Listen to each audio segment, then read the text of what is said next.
Welcome to the Knoy Church podcast. We're glad that you're interested in connecting through this teaching time. If you'd like to connect further, feel free to reach out to us through our website, knoychurch.org.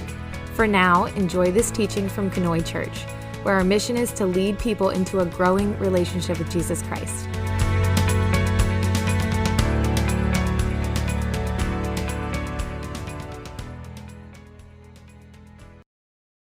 All right, clue. Let's get going, because I have till 12 o'clock, which means solid 2 hours, right? Okay, all right. We got to get a ladder out and change that clock or something. All right, so clue. The whole point of our series right now is just connecting some dots between the Old Testament and the New Testament so that we get some new pictures at what Easter means. That's the point, the short version, right? This morning, I want to have us keep in mind original purposes as we talk about the story we're talking about today. Keep in mind original purposes.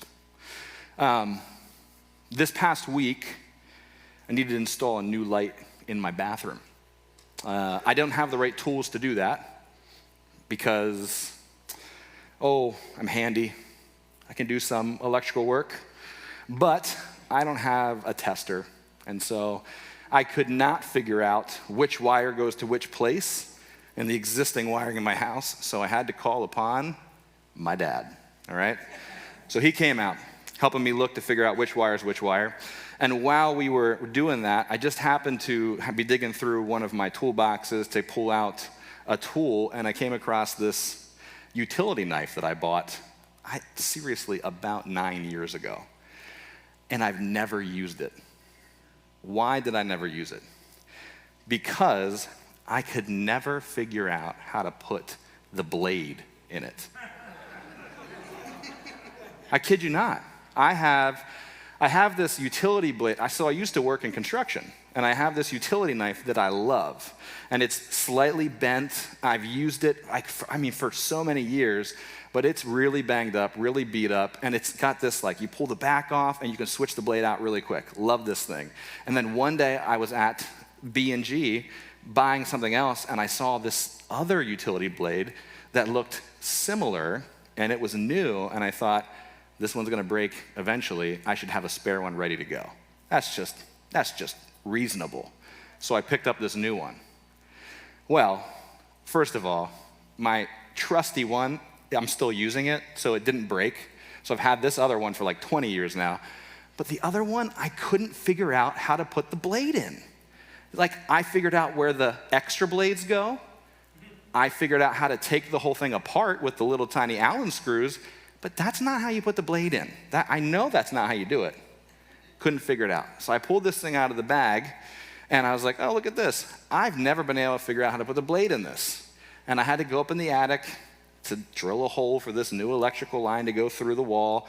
And I tossed it to him, and I was like, maybe you can figure it out. I've had this thing for 7 years. Went up to the attic, did all this stuff, came down, and he tossed it back and goes, I figured it out. And I was like, you gotta be kidding me. Really? I've had this thing for 7 years and never figured it out. He figured it out, and he showed me, sure enough. The original purpose of this utility blade was to be used as a utility blade. I've had it for 7 years, never been able to use it that way because I couldn't figure out how it works. Original purpose matters. I've held on to this thing in my toolbox that I use constantly, and it's been a glorified paperweight this whole time, not serving its purpose. Now it finally can serve its purpose. Original purpose matters, right? Harvard. We all know Harvard. We probably have different opinions on Harvard and what the school is worth, what the education there is worth, and what it's good for. The original purpose of Harvard. Harvard, founded in 1642, its mission statement was everyone shall consider as the main end of his life and studies to know God and Jesus Christ, which is eternal life. I don't know if it surprises you or not. That's its mission statement, Harvard University. Original purposes matter. In fact, when Harvard started getting off track from its mission, there was another school, another man who was like, you know what? Harvard's not living up to what it's supposed to do in getting people to know who Christ is. I'm going to start another school that's going to be on mission. The last name of that guy was Yale. They started another school to get people to know Jesus. Well, neither of those schools are really doing that anymore, right? Interesting. Original purposes matter. A number of years ago, I used to work at Kenbrook Bible Camp. Kenbrook Bible Camp.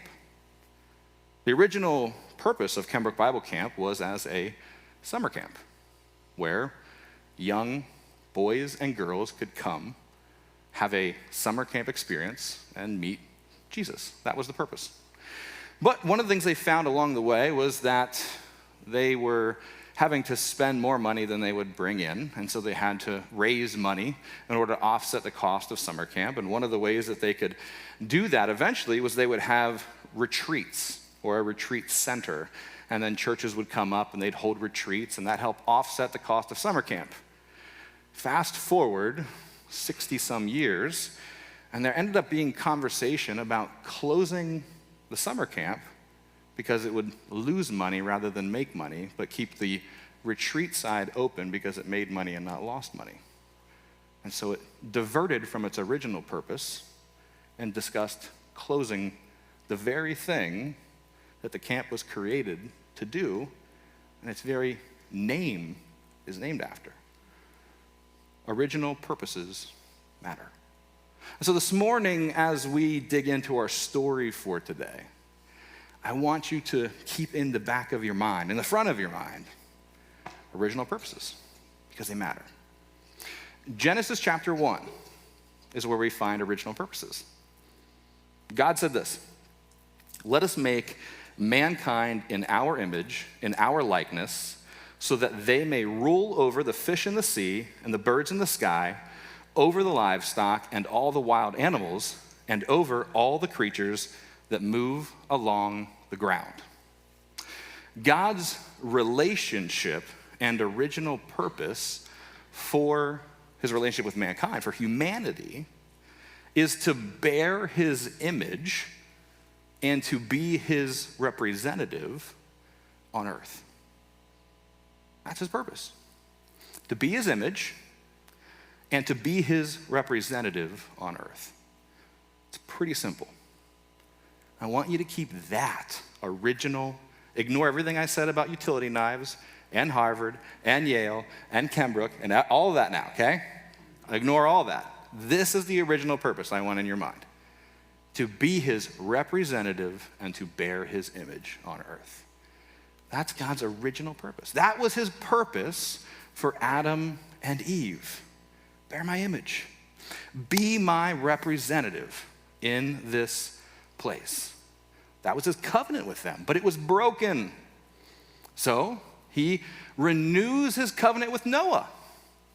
But sin continues to pervade the world, right?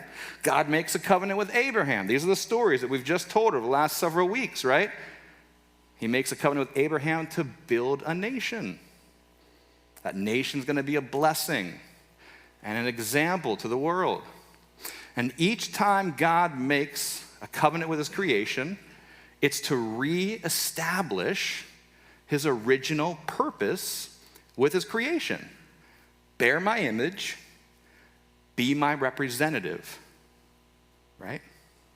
Now, all of the stories that we have told so far, Adam and Eve, Noah, Abraham, Isaac, that's all Genesis. That's all the first part of our scriptures, okay?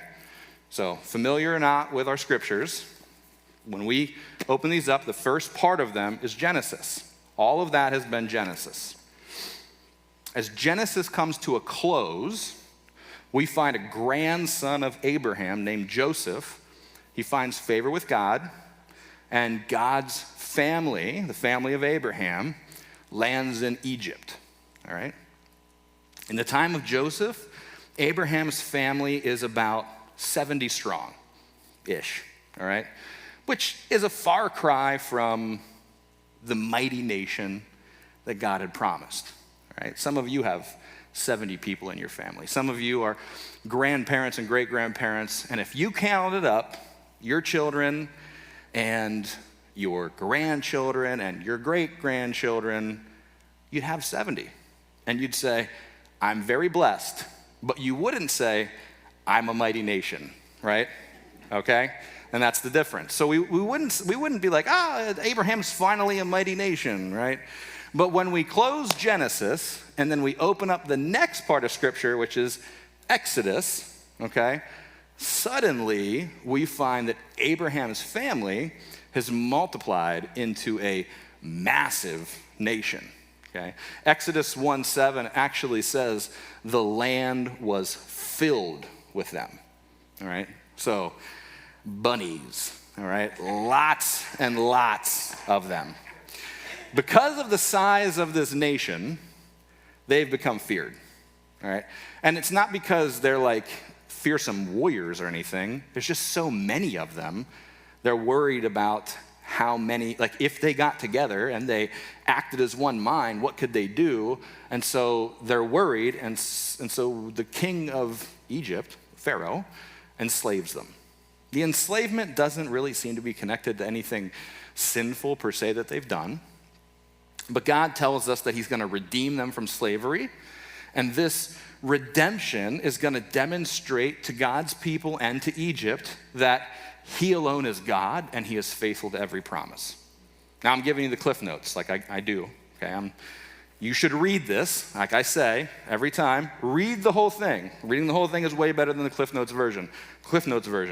The story of God freeing Israel is mingled with magicians and miracles, the clashing of two nations and plagues. It's got all of the most profound, exciting elements of the best drama you've ever watched on TV or in some movies, right? The story centers on a guy named Moses. He's an Israelite protected by God, grows up in the household of the king of Egypt. Moses tries to save a single Israelite under his own power, in his own way, in his own timing, and he ends up killing an Egyptian. When he does that, he exiles himself from Egypt, okay? Now, God restores him and calls him back to Egypt and to his people.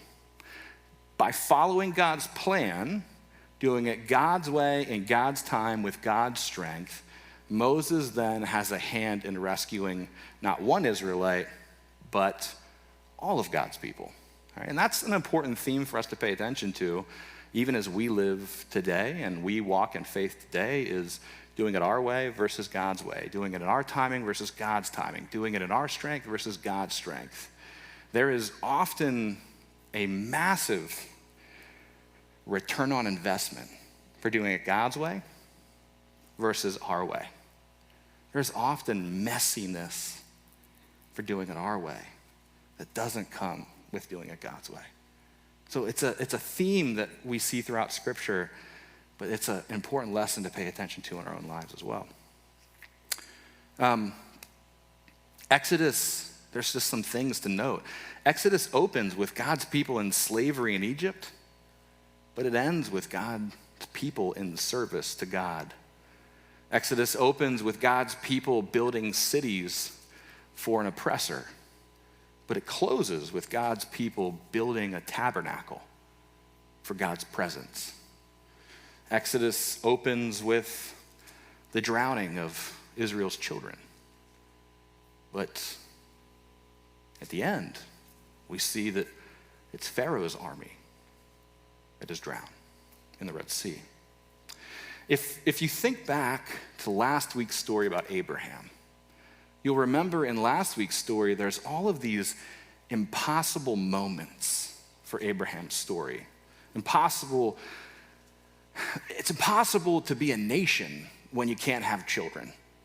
It's impossible to be a nation when you finally take having children into your own hands and you sleep with your servant, right? It's impossible to be a mighty nation when you finally have a child and God calls you to go sacrifice the child, right? There's all these impossible moments, and yet God's faithfulness keeps coming through every step of the way.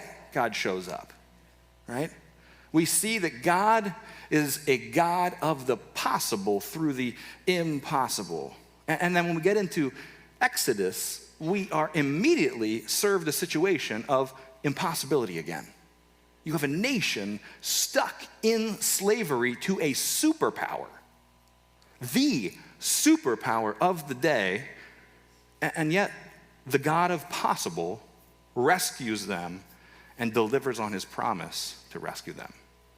And the restoration of his people, once again, are to fulfill his original purpose. I'm rescuing you, I'm delivering you, I'm setting you free so that you can do what? Bear my image and be my representation on earth. This is the point. Remember, every time God delivers his people, bear my image, be my representative. This is why I set you free. This is why I break your chains. This is why I deliver you, to bear my image, to be my representative. The world, and this is true then, and it is true now. So hear me. The world is supposed to witness humanity living in rightly ordered relationship to God, to one another, and to the rest of the world in God's people.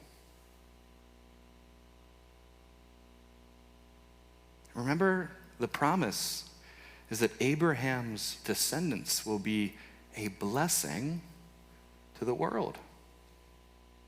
So when the world looks upon God's people, what is the world supposed to see? A group of people living in rightly ordered relationship to God, to one another, and to the rest of the world. Exodus 19 says Israel is to be a kingdom of priests and a holy nation. To be a kingdom of priests and a holy nation. So when we look at the book of Exodus, you can sum it up in 3 words. Delivers, speaks, and dwells. Right? The first 15 chapters is God delivers his people from Egyptian bondage. The next 15 chapters or so are God speaks through Moses to give them the law, what many of us will call the 10 Commandments, though it's more than 10 Commandments, but most of us know it as 10 Commandments. And then the rest of the book is God dwelling with his people in the tabernacle. That's the book of Exodus, as simply broken down as possible. And I've given you cliff notes already on God delivering his people. So let's talk about the law. Let's talk about God speaks with the law. What is the law? We have a lot of ideas about the law. I think at least my understanding growing up of the law was very cut and dry. It was very bring the hammer down, if you will. My picture of God was that God brings the hammer down. The law is relationship. That's the context of the law. That's how we have to understand what the law is. And there are consequences associated with it, and there are blessings associated with it. And for better or for worse, at least in my childhood, the consequences were probably focused on more in whatever Sunday school class I got my education in, okay? Maybe that was the case for you too. But for this morning, I want you to understand that the context of the law is relationship. See, God's people didn't earn their relationship with God by obedience to the law. Hear that, because you didn't either. God's people didn't earn their relationship with God by obedience to the law.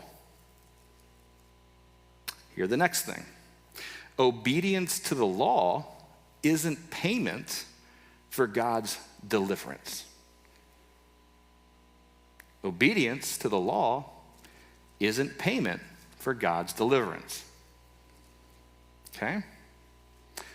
The law came after God delivered them.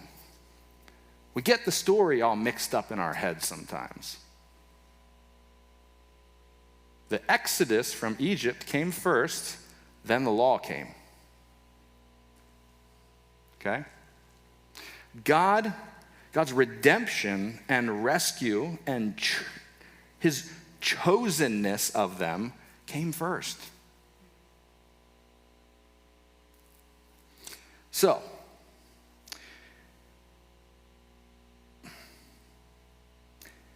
Israel's relationship to God is as the people who are redeemed by God. So as Israel thinks about who God is, they say, God is the one who redeems us. We are the people set free by God. Okay? They don't earn that. They don't earn it. The law directs the life that is delivered to the people of God. The law directs the love of the people delivered by God. It defines the relationship between God and his people, right? So if God delivers his people and the people love the God who has redeemed us and delivered us, the law says, okay, if I love the God who has delivered us, then I should probably have no other gods before him. If I love the God who has delivered and redeemed me, then I should probably not create any false idols. If I love and adore the God who has delivered and redeemed me, then I should probably not misuse the name of the Lord my God. If I love and adore the God who has redeemed and delivered me, then I should probably keep the Sabbath day holy, just as that God did when he created the world that he has given me. See, the law gives God's people guidance and guardrails for their love and their lives in the relationship that they have with God. Because remember, when the outside world looks upon this nation of God's people, they're supposed to see a group of people in right relationship with God. So the law gives them guidance to be in right relationship with that God. But they should also see, the outside world should also see, a group of people in right relationship with each other. So the law also gives guidance for their relationships with one another. So if I love the God who has delivered me, and I love my brothers and sisters, I probably should honor my father and mother. I probably shouldn't murder. I probably should not commit adultery. I shouldn't steal. I shouldn't give false testimony against my neighbor, and I shouldn't covet my neighbor's stuff. By doing these things, I will love my neighbor well. I will love my brother and sister well. I will love my co-Israelite well, and I will love my God well. And when the outside world looks upon our nation, they will not only see me living in right relationship with God, they will see me living in right relationship with those around me. It gives guidance and guardrails for the life, the love, the relationships for God's people with one another. And so when God says, I'm going to make you into a mighty nation that's going to bless the world around you, the law gives them the ability to do so because it gives them guidance in doing that very thing. But the law doesn't earn that relationship with God. The relationship pre-existed it. Now, the system of the law expands beyond 10 commandments. We often think of it as just 10 commandments. It goes beyond that, becomes priestly laws and ceremonial laws and sacrificial laws. And here's the thing to note. Obedience to the law brought blessings. disobedience brought consequences. And that's exactly the same thing that happens in the original covenant. Think back to the Garden of Eden. The original instruction was, do not eat from this one tree. And as long as they did not eat from that one tree, they were welcome to continue eating from the tree of life and living in this garden of perfection, right? Blessings. And when they broke the covenant, consequences, right? Out of the garden they go. Okay. And now, we don't have to wait very long in the book of Exodus to see what happens. Moses goes up a mountain to literally receive the law. And what's happening at the base of the mountain? They're committing spiritual adultery. He comes down and there's a golden calf and people are worshiping it. Not blessings happening now. No blessings. There's consequences. Consequences including a plague. And people being executed. And people not seeing the promised land, right? Consequences. So there are blessings that go with following it. There's consequences that go with not following it, okay? Obedience to the law doesn't create or earn the relationship, but obedience, it guides it, all right? That's the thing to know here. Now, the third word that I said goes with Exodus is dwelling. And that's the thing that goes with this covenant, okay? The old covenant, dwelling. And that's the tabernacle. A place to be built where God's presence can dwell. Think of it as ground zero for God's presence on earth. No matter where the Israelites traveled, God could be with them. He dwelled in this place. Right? That was the whole point. God said, I will dwell among them. So they're going to build a place where that can happen. The tabernacle looked like this. There's a courtyard where common people could come to. They could offer up their offerings. Then there's a holy place. In the holy place, there's bread, there's incense, there's an altar. There's a curtain that separates that spot from an inner room. And in the inner room, you have the Holy of Holies. And that's the place where a direct encounter with God could happen. In that place, there's the Ark of the Covenant. Inside the Ark of the Covenant, you'd have the tablets of law. You'd have an urn of manna, and sitting in front of that, Moses' incense and Aaron's rod sits there as well. The further in a person goes, the steeper the requirements to get in there. So the outer courtyard, a normal person can go. To get all the way into the Holy of Holies, you gotta be super, super special, okay? You and I can't get in there. Got it? Steep requirements to get all the way in, no requirements to get all the way out. Only one person, one time a year, entered into the Holy of Holies. And they made sacrifices, purification for their own sins to get that far in. And then they made special sacrifices for everybody's sins. And they placed the guilt of the people on a goat, a scapegoat. We all know the term scapegoat. Well, that's where it comes from. And the scapegoat then carried the guilt of the people. We don't kill that goat. We just kick that goat out of camp, all right? It runs out into the desert somewhere, okay? And with it goes our guilt, all right? So the guilt's gone with the goat out in the desert.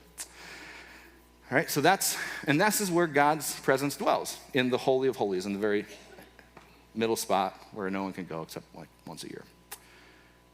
Deliver, speaks, dwells. That is the book of Exodus. And all of that is part of the law covenant. The law covenant. A continuation of the original covenant. All of it is needed, and all of it is limited. And you might say, limited? Really, Nick? Are you sure it's limited? Yes, I'm sure it's limited. Why do I say it's limited? Because we just said it all has to be done over and over and over. Every year. We have to do it again and again and again and again.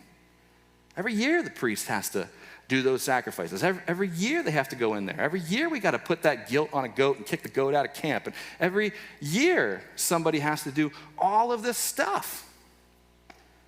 Repeated sacrifices cry out for a once-for-all-time sacrifice. The sacrifice that is done by the blood of goats and calves and it's temporary. It's like the blood is just not quite enough or something. It just doesn't quite hold. Sins that are placed upon a goat that runs out of the camp. What happens when the goat wanders back to camp? Because we feed it at camp and we expect it to leave and not come back. Oops, when it comes wandering back. What does that say about our sins? Yeah, right? Ugh, that's not good. There's a need, right, for this like eternal redemption to happen once for all time somehow. And the law can't deliver this. Paul writes a letter to the Romans, and he writes it this way. He says, therefore, no one will be declared righteous in God's sight by the works of the law. Rather, through the law, we become conscious of our sin. The way Paul looks at it, he says, look, the law helps you know what you did wrong, but the law is not going to make you righteous. It just can't do it.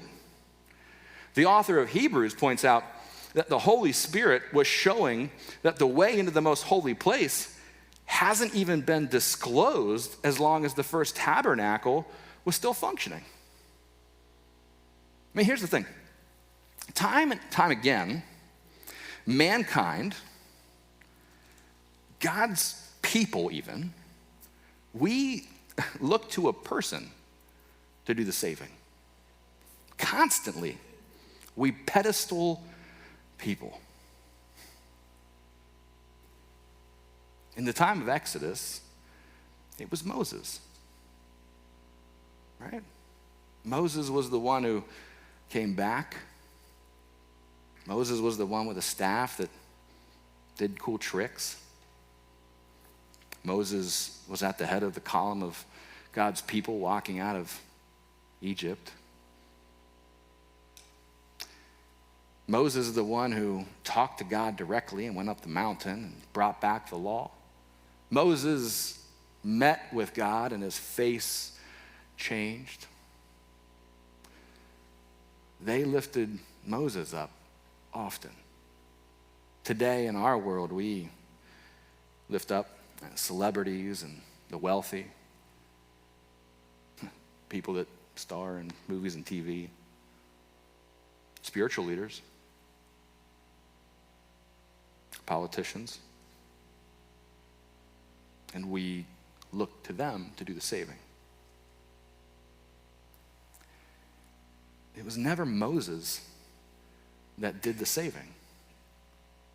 And it's never going to be any of those people that do the saving either. That's just the honest truth. See, the whole point of Exodus and the rest of our scriptures is that God alone saves. And I know you know that, but I need you to hear it. God alone saves. I need you to know it deep down.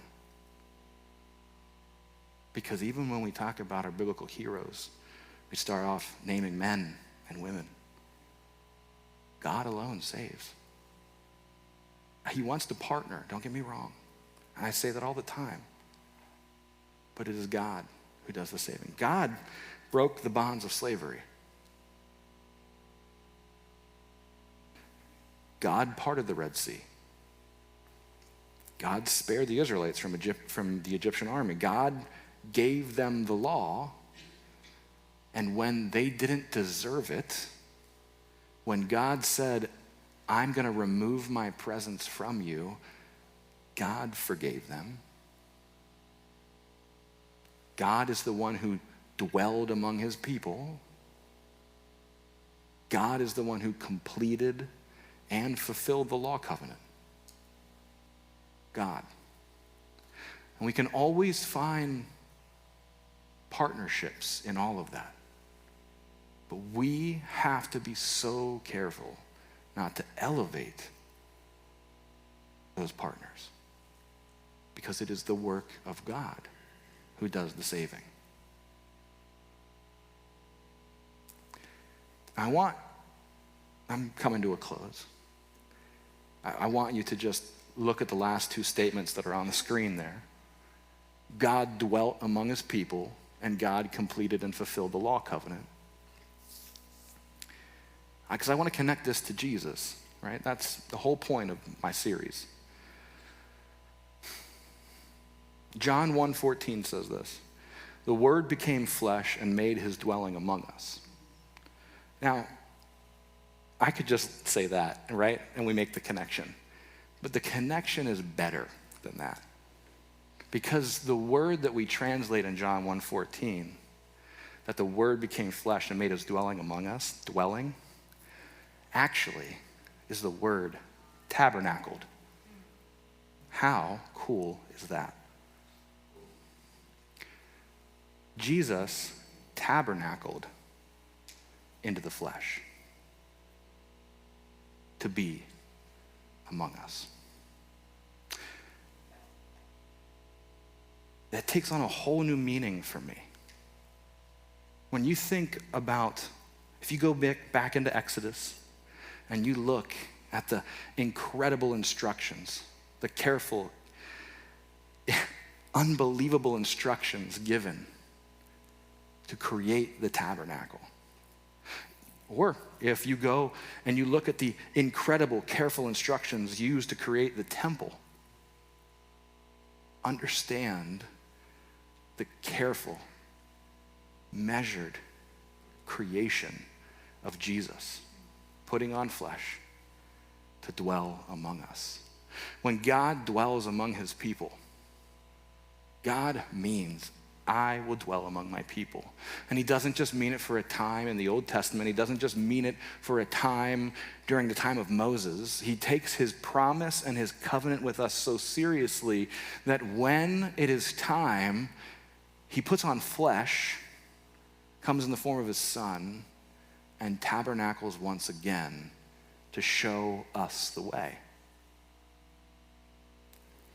All the way to the cross. If that doesn't show us the strength of God's love for us, the depth of his willing to fulfill his promises to us, I don't know what could.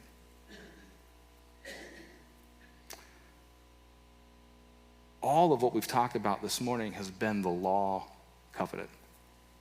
But what the law covenant tells us is that there is need for a greater, better, more eternal covenant.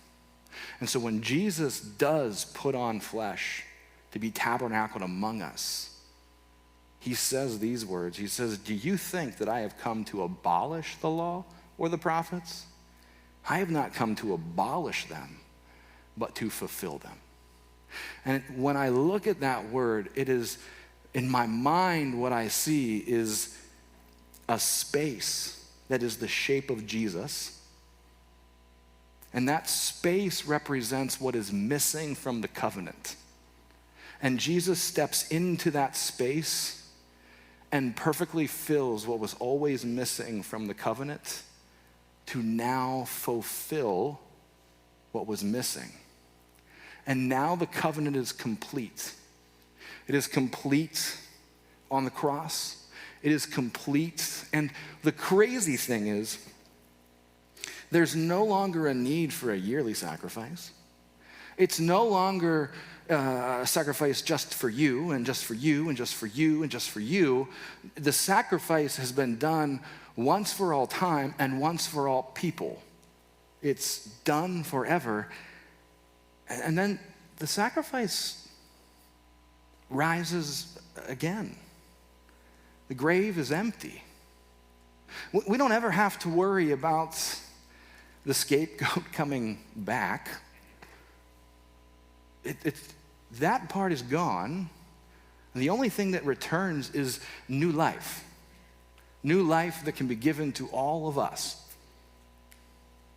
And that is the most fantastic news that I can ever be given.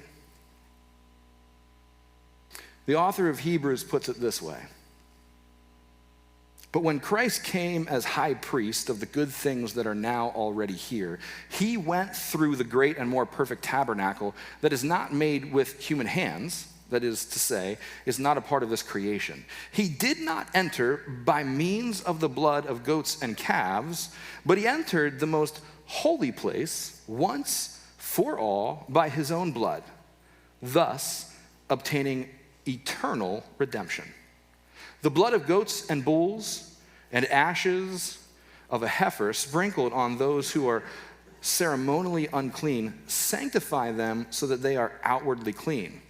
How much more then will the blood of Christ, who through the eternal Spirit offered himself unblemished to God, cleanse our consciousness from acts that led to death, so that we may serve the living God? For this reason, Christ is the mediator of a new covenant, that those who are called may receive the promised eternal inheritance, now that he has died as a ransom to set them free from the sins committed under the first covenant. So what was God's original purpose? For mankind to bear his image and to be his representative on earth. Jesus Christ bore the image with perfection so that he could fulfill the covenant and show us the way. The way to finally living out God's hope for his people. To be a blessing and a witness to the world. And that ends up being your challenge this week. To be a blessing and a witness to the world. It's a can you, will you challenge. It's there in you. If you've chosen to follow Jesus, you have all you need. So then it becomes a can you, will you challenge.